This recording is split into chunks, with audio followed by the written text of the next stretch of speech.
Some of our nation's most stunning and remarkable natural landscapes are found in the national parks of the Northern Colorado Plateau. Here, millions of visitors each year gaze up at the towering monoliths of Zion National Park, explore the spindly hoodoos of Bryce Canyon, and quietly marvel at the ancient silence emanating from the rock.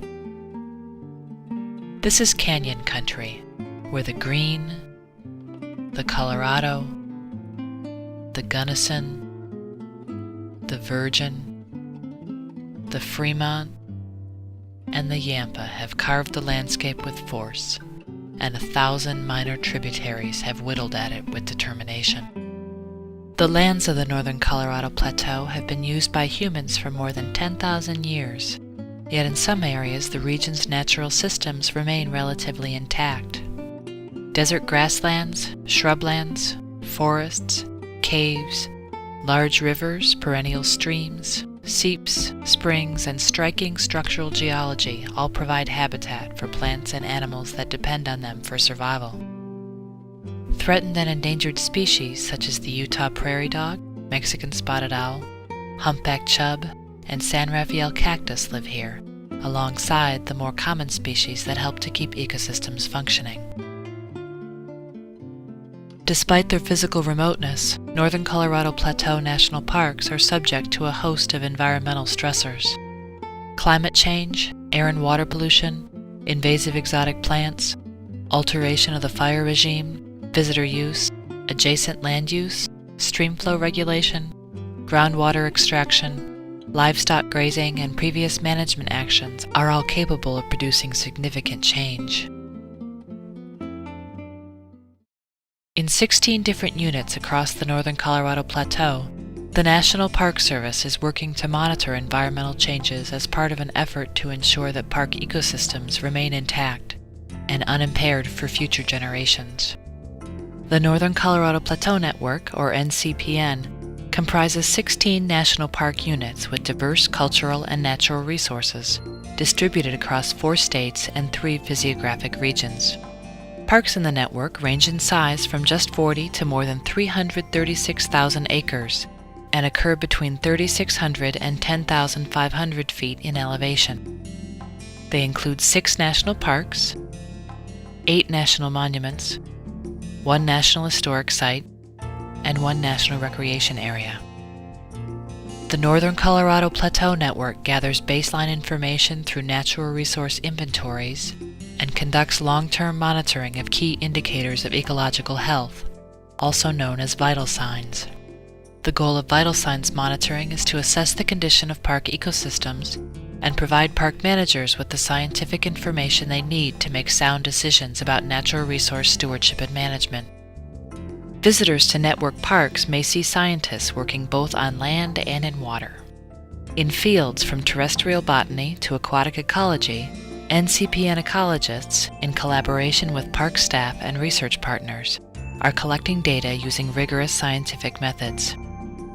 The results of this field work will provide park managers with credible scientific information to meet the challenges of preserving and protecting park resources. The network uses 10 peer-reviewed monitoring protocols to guide the collection of vital signs data.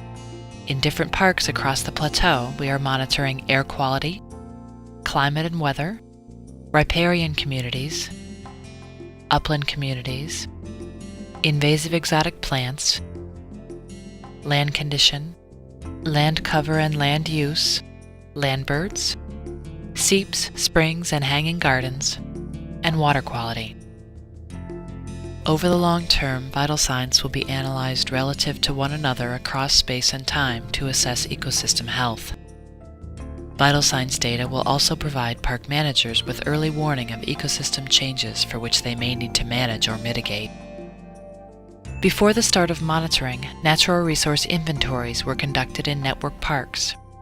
In addition to providing baseline data for future monitoring, those inventories recorded many species new to park lists. New animal records included yellow-billed cuckoo at Arches National Park, western jumping mouse at Cedar Breaks National Monument, and Great Basin spadefoot toad at Golden Spike National Historic Site. Also found at Golden Spike was a rattlesnake that is a hybrid of the western rattlesnake and prairie rattlesnake. Such hybridization is unusual among rattlesnakes in the wild. Through both inventories and monitoring, the NCPN has added 546 new plant species to park lists, an average of 34 per park. Several of those species are listed as rare, threatened, or endangered by the state or federal government, or appear on state natural heritage watch lists. Others were new records for the state in which they were found. Overall, individual network parks are home to between 144 and 982 vascular plant taxa. Data collection is the network's primary activity, and our ability to organize, structure, maintain, and disseminate relevant natural resource information will largely determine the network's success. To ensure data accuracy, security, longevity, and usability, the NCPN devotes a substantial portion of its resources to data management. A data management plan, which documents methods of data management, quality checking, and preservation, is available at the network's website. There, users can also find interactive versions of park species lists, historical climate and water quality data, and monitoring tools. Communicating the information we collect in a useful, timely manner is crucial to the success of the NCPN program. Through annual monitoring reports and information briefs organized by park and by protocol, the network strives to provide park managers with clear documentation of its efforts and findings, in formats appropriate for and accessible to a variety of audiences. The NCPN will produce more extensive status and trends reports for each protocol in each park every 5 to 10 years. All of these products are available at the network's website.